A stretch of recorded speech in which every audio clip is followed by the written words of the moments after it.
Welcome back to Musiana. In this chapter, we will know about our instrument in a bit more details.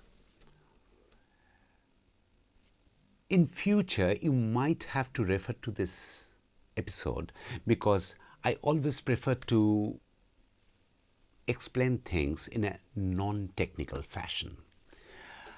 I will not go into the details of history. When did Sarod come to India and like that? You can always get a lot of material in the net. Compared to other instruments, Sarod is a relatively new instrument in the Indian classical music scenario, which has a history not more than 300 or 350 years. During the Mughal dynasty, few instruments came to India. Rabab is considered as the parental instrument of Sarod. Another instrument called Sarod also has a lot of resemblance with Sarod. The present form of Sarod has undergone many changes to suit this type of music, the music played in Indian classical. Within last 100 years, it has transformed into a unique instrument for rendering Indian classical music gaiki or playing style. The most significant contributor are two people. One, Ustad Ayat Ali Khan. The second, Sri Hemant Sen, who we consider as the Stradivari of Sarod. At present, two versions of Sarod is in practice. One, the 8-peg version, 1, 2, 3, 4, 5, 6, 7, 8, 8-peg version, which is played by the musicians from Maihar Gharana. The other one, the 6-peg version, is played by Senia Binkar Gharana and Senia Bangas Gharana. Now, I will explain you few details about my instrument. This instrument is made of thick wood. There are two categories of wood which is used for making Sarod. It is either the rosewood category or the teak wood. Teak actually gives you a sharper tone, and the rosewood Sarods, which is also named as tun wood, that is gives a bit more mellowish tone.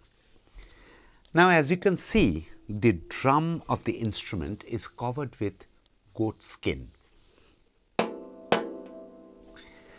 The fingerboard is made of steel plate. It is chromium plated to keep our hands slippery. Because I will be taking, I belong to Maihar Gharana, and I will be using mostly this 8-peg version of Sarod. So there are as many as 25 strings. I will go into the detail of the strings, each group of strings, bit later.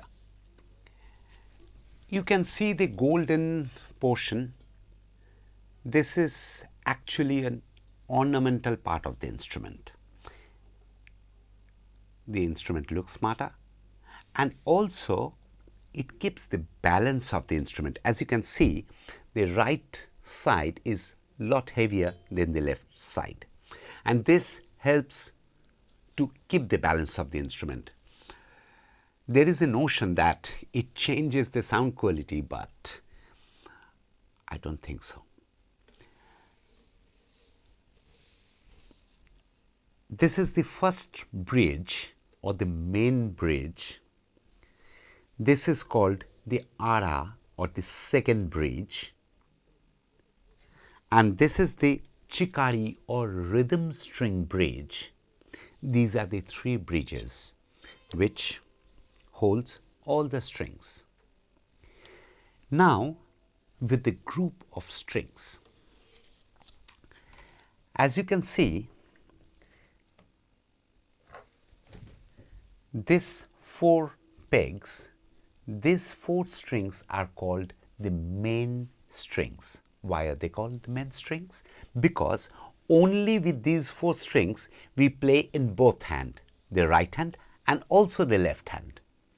So these are the playing strings for the left hand also. That's why we call it the main strings. My sarod is right now tuned in C, the do or the basic platform. The root scale is C. When tuned in C, the first string, we count it from down here. This is the first string which is attached to this peg, is called the first string, which is tuned in F or ma, sa re ga ma. The second string attached to this one, which is from downwards, it's the second one, is tuned in sa or in C. That's a root position. The third string, which is attached to this peg, is tuned in pa, lower pa, or G.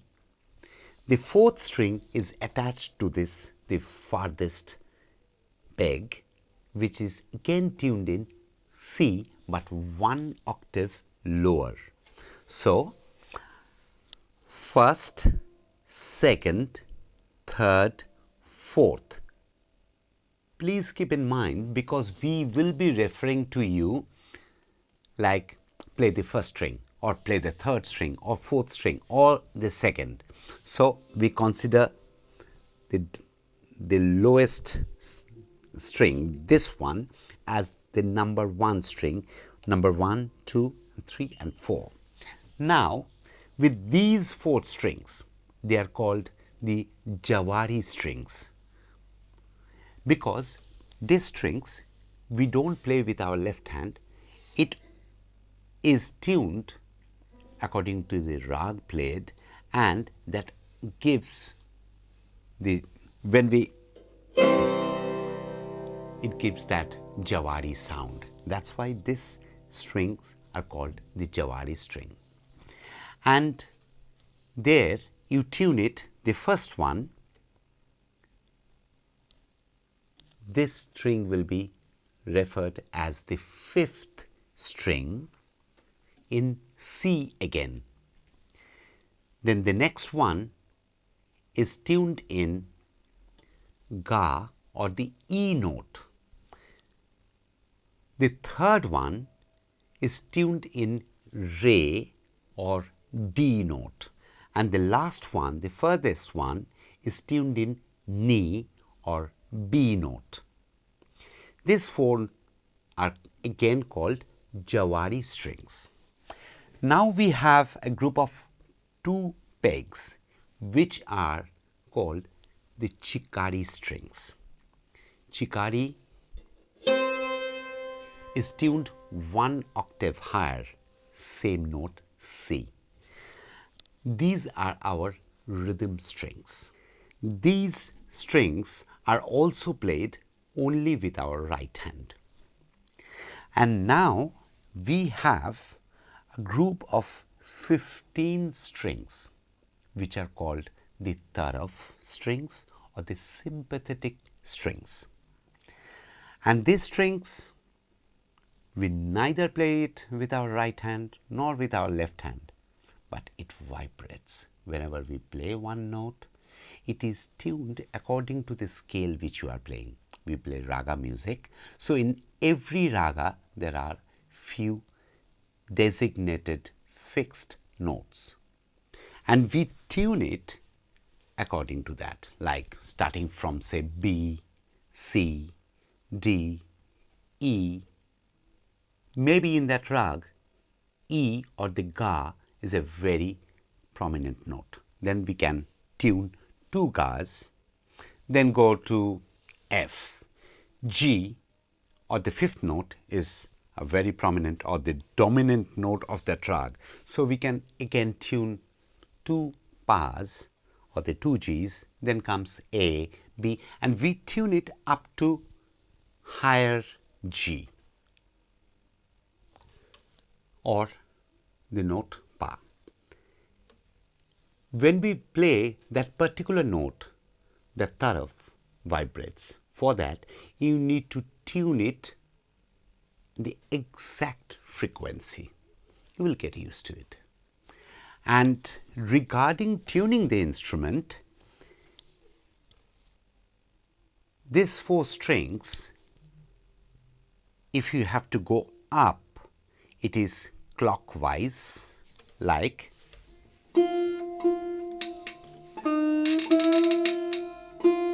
clockwise is going up and anti-clockwise is going down. So these four strings, you have to, when you have to increase the scale, it goes clockwise. These four strings are exactly opposite. When you have to go up, it is anti-clockwise, means so you do it this way, anti-clockwise. For these four and all the strings in this side is going up is anti-clockwise, going down is clockwise. Please do keep in mind. And only these pegs which are in the bottom are the main strings which we play with both hands. Is going up is clockwise, going down is anti-clockwise. And you have to be extremely careful that you are playing the same string with your right hand and tuning that. Otherwise, you can snap the string very easily.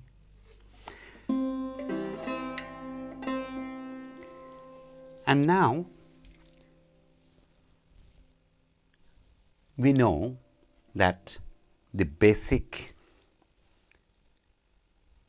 configuration of our instrument, and now in the next chapter we will start learning how to play it. We will start off with our right hand. Then once we have mastered it, we will go to our left hand.